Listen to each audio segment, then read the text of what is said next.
Hey everybody, this is Dr. Oubre and Aubree. Hi. We're going to be talking this month about toxins and how they affect our bodies and how we can change them and stuff. So in today's video, we're mainly going to be talking about our toxin bucket and how that toxic bucket affects our daily lives. So Aubree, we talk about toxin buckets all the time in the practice, but explain to people what we mean when we talk about toxin buckets. Yeah, I like to think of that we all have like this metaphorical bucket. Essentially, it's kind of what we put in that bucket determines who we are in a very vague sense. Mhm. But let's say if you have a bucket and your day to day life, let's say if you eat non organic foods, you're starting to add to that toxin bucket. If you smoke cigarettes and drink alcohol daily, you're adding to that toxin bucket. If you live near like an industrialized plant, or if you live in a, not live in a chemical plant, but live near Some one or people do. work near one, right? You add these toxins to this metaphorical bucket. And the reason why we talk about a bucket is because a bucket can be empty, which, let's be honest, we're never going to be empty. It's pretty hard in an industrialized world to be Right. empty. You can be either depleted or full or overflowing. And so what we kind of talk about is we tell people about symptoms and how they relate to this toxin bucket and where they're at. So we look at different toxins in the practice, of course, which could be biological, which are, pathogens like bacteria, yeast, fungus, mold, anything in that realm. We talk about environmental toxins, so your beauty care, your skin care, the glyphosate or Roundup you're spraying in your yard, your hairspray, the candles in your house, that's another toxin, heavy metals, and then mold toxins itself. And there's a bunch of different toxins out here, but when we try to tell patients why they're feeling the way that they are, we try to break it down into that toxin bucket. We go, where are you? Are you contributing to your toxin bucket overflowing, or are you helping it deplete a little bit? I think too often in the functional medicine world and online and marketing and all that, there's tons of stuff that says detox this, detox that, detox this. One of the first things our patients are often surprised when they come to see us is we don't really focus heavily on detoxification. The first thing we focus on is to stop the retoxification, because you can take all the supplements in this world, but if you're drinking Roundup every day and drinking alcohol and smoking cigarettes, you're retoxing faster than your body can ever detoxify. So simply by getting toxins out of your life and reducing the toxic burden that you're adding to your daily bucket is a more powerful detox than taking 10 days of supplements that are supposed to detoxify your body, because the amount of toxins we can accumulate over a lifetime is a big deal, and it takes months to years to get rid of we can't ever say all of those toxins, because we always carry some of them around, as Aubree just said. And I wanted to add to that too, is that she was talking about the drinking alcohol and cigarettes and everything else. But we like to tell our patients that your toxin bucket is everything you've been exposed to in your lifetime, and potentially what your parents and grandparents have been exposed to, because they've proven that mothers detoxify into their babies. That's kind of scary to say it that way, but it is true. You're born of your mom and you're part of her for 9 months, so you're sharing her toxic burden. And we've seen it before where we actually just had a case this week where the mother had terrible heavy metals, and so we tested her child, 20-year-old male adult, and he had heavy metals. And as a 20-year-old, you should not have too many heavy metals. You just haven't had enough time on this planet to have too many heavy metals. So we're wondering if she gave him some of her metals during birth and breastfeeding and all that, but also accumulated some during his lifetime. So it's important to think of your toxin bucket as your lifetime exposure. No matter if you're a hippie eating grass every day right now that's totally organic, if you've lived a terrible toxic lifestyle in the past, you will have to catch up and ultimately get rid of all that. And our body is really smart. I think everyone forgets that our body knows which ones are fat soluble, which ones are water soluble, which ones can be stored in the brain, in your kidneys, your liver, your skin, you name it. And our body is very protective and knows how to store the toxins without flooding them in our system. If you think about, if we tried, we get these patients who are like come in here and they're like, we're ready to detox. It's the last thing that we do, because your body, again, with it being so smart, has them in stores. And it's going, we can't let these all out. If you think about all the toxins that you've accumulated and your body just purging them out, you could get sick. I mean, obviously, if you purge everything, you could potentially die, right? But I mean, it's a very intricate process. Yeah. One of my favorite metaphors is to use the closet metaphor of, if you're like me and have been in your home for several years, you start tucking things away in weird drawers and closets that you really don't go in that often, or like the kids' closets where they don't really use it right now. And so you start tucking junk away, and it's not until you go to move that you realize how much junk you have and how much you need to de-junk. So the idea of detoxification is if you have a functioning house, then it's okay to do some spring cleaning, go in the closets and clean it out. Meaning if your gut is intact, if your nutrition is on point, if your liver is functioning, if all parts are moving, then you can start the detoxification process. But if you take that metaphor of having your closets overloaded and you take the idea of a hoarder has so much stuff in their house that their kitchen's not functional, their bathroom's not functional, and there's junk and trash everywhere. If you go into a hoarder's house, is the first place you're going to start cleaning the closets? No. Nah. The first thing you're going to do is you're going to make the house functional, right? You've got to clean up the kitchen. You've got to make sure they have some food to eat, that you've gotten rid of the mold and whatever else toxic stuff is making that home dysfunctional before you start cleaning out some storage of toxins. So yes, one of the things we frequently have patients come in with is saying, oh, I'm mercury overloaded, that's my problem. Or I've got these toxins that someone did a test and proved that I have this and that's why I feel the way that you feel. That very well may be true, but you can't access that stuff adequately. You won't get it out very efficiently until the house is functional. So we always take the emphasis off of that toxin, whatever it may be, and put it back on the gut and say, well, first step is you got to clean the gut up before you go anywhere else. Because in the realm of retoxing, we talk about clean air, clean food, clean water, and clean products. Aubree kind of mentioned those, but those are the kind of the big categories. Clean air, clean food, clean water, clean products.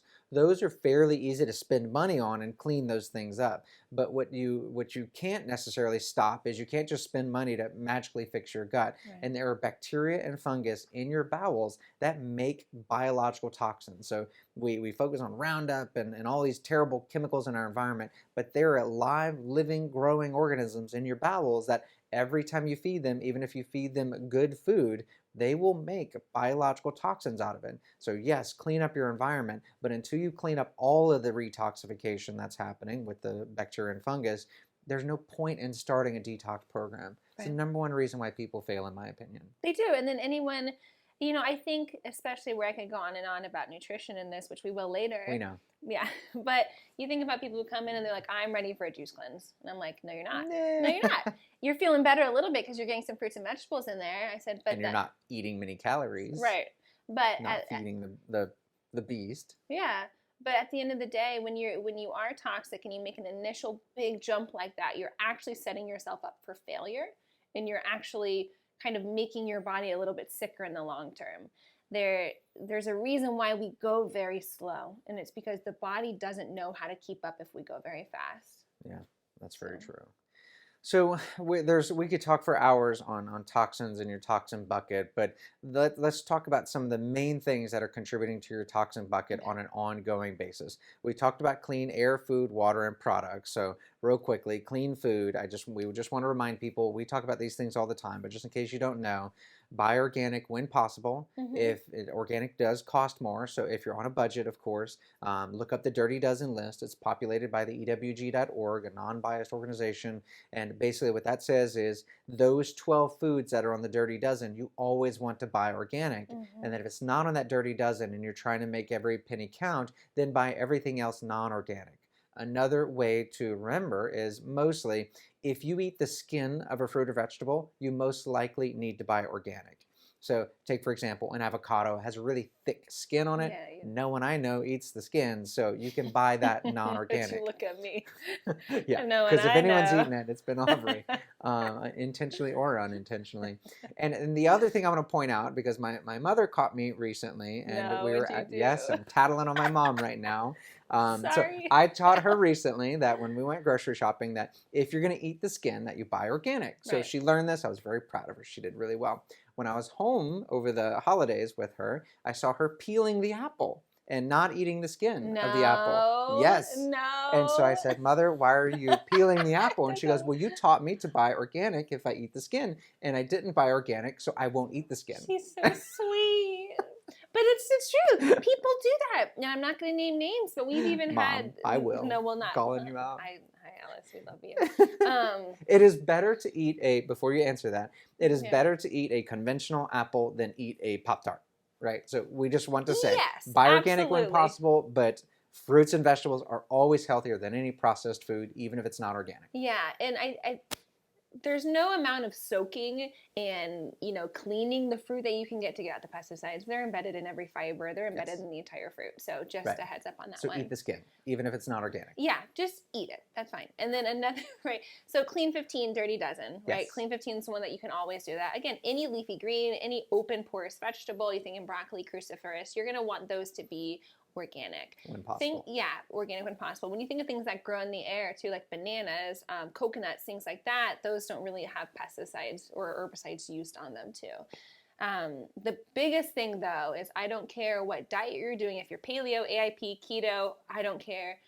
Processed food is toxic. It is. And I really don't care if it's, you know, the raw organic sprouted one, that's the best you can get, obviously. But anytime you're denaturing a food and you're packaging it, it's not good for your body. Yeah. I mean, it is what it is. Anytime you're changing the molecular structure, you're affecting the way that it is, you affect how you digest it and how you absorb it and you break it down. Eating a whole almond is not the same as eating a powdered almond called almond flour. Right. Yeah, exactly. And then you also, in the flouring process or the processing process. That makes total sense. You don't know what they've extracted. So that might have almond flour, but they might have taken the pectins or they might have taken some of the fiber out in order to make it more powdery. So anytime you have a processed food, you're looking at the ingredients like almond flour. Oh, that sounds healthy. Well, if you take the unhealthy stuff, or if you take the healthy stuff out and leave some of the unhealthy stuff, basically, if you just refine it down to a sugar, then almond is technically unhealthy because you took the fiber and fat out. So we could talk for hours on food. So of course, eat fruits and vegetables, organic when possible. Number 2 is clean air. So I think too often people go to say, oh, I got to buy an expensive air filter and all that.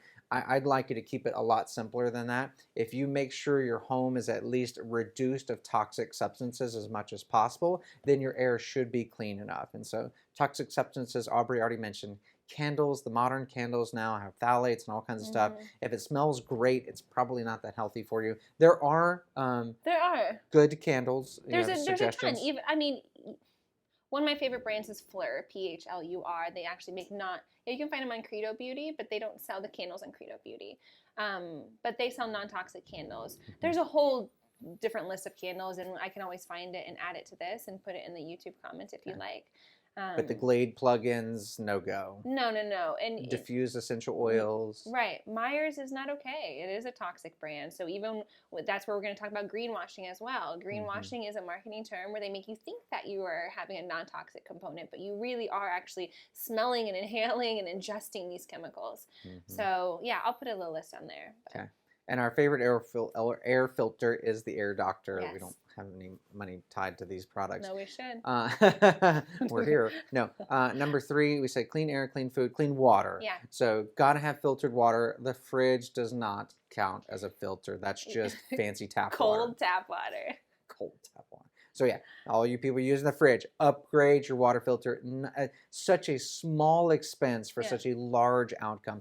Do not trust your city water. Do not trust your municipal water. No. Just because Flint, Michigan had all the lead in it doesn't mean it stopped at Flint. It's all over. The biggest exposure we see to patients is water. Yeah. Without a doubt, because you have chemical plants, you have dumping, you have, I mean, anything you can think of goes into the soil, goes into our water, hormones, you know, any type of even pharmaceutical. Jinx. It's all in our water and you are drinking it. And yeah, you're not dying the second you drink it, but they haven't done long-term studies. Dying. Yeah, you're I mean, to be honest, slowly dying if you drink tap water. Because they haven't done the studies on 3 decades of what you're drinking at this very moment. They don't have that, you know, so... So get a Berkey filter. Those are rather inexpensive. Get a Brita. Get anything that's charcoal based. Filter your water somehow. Our favorite is do a reverse osmosis on the sink, possibly a water softener on the whole home, but we could talk for hours on that. Yeah. And then number 4. Yeah. Make a little step. Yeah. Go from tap to Brita and then don't use Brita anymore and use Berkey. And don't trust bottled water. Bottled water is cleaner than tap water, but you don't know that they didn't just run the tap in Michigan and then bottle it and say it's clean. So just don't trust bottled water companies either. Okay. And then number 4 is clean products. So we just want to remind you, whatever you put on your skin, it can be absorbed. So it doesn't matter if it's a shampoo, a makeup, a lipstick, a fingernail polish, anything you put on your skin as far as products go. You get to choose. You want to spend money on supplements to detoxify that, or you want to spend a little bit of money on cleaner products so that A, it never enters your body, and then you don't have to pay on the back end to get it out of your body. Right. I mean, clean beauty I'm a little obsessed with. If you're a patient, I can give you any resource, just email me. If you're not a patient, you can still go to Credo Beauty. And we're putting together our courses, so you can go online to our Yeah. courses. We've got a whole toxin and detoxification course where we have all those resources listed there as well. Yeah, because I could ramble on. We all kind I of know. ramble on. Okay, It's so we're okay. trying to make this video more concise. That's it for our toxin bucket And and what how it it is. affects you on a daily basis, although we really didn't talk about symptoms. So I guess we'll close with any toxin can cause any symptom in any human being. We're all bio-individuals, and it's not just, you usually don't just have one toxin. That's why we talk about it as a toxin bucket. It's a little bit of mold, a little bit of chemicals, a little bit of metals, a little bit of biological toxins. Which ones are affecting you and how do they affect you? Doesn't matter whether it's insomnia, brain fog, fatigue, rashes, whatever it may be, anxiety, your toxin bucket could be affecting you. And I do want to preface one thing. Let's say if you make one change and you go, I changed my water or I changed my beauty products and you don't feel better, you have to think of the entire toxin bucket that you are, right? So if you get rid of a little bit of clean beauty or you add clean beauty and get rid of dirty water, you still have this much that you have to take care of. I like your metaphor of like if you're sitting on 10 tacks and remove 2, does it feel like you removed 2? Nah, it doesn't. No, It looks like you're sitting on still sitting on 8 tacks. So just know that these little things are helping you and you're reducing your burden, and over time you will feel better. Absolutely. All right, guys. Okay. So check out our YouTube, subscribe, hit the little bell so that you get notifications of our videos, and of course, go online to buy our courses or anything to learn more about toxins and detoxification. We'll see you on our next video. Bye, guys.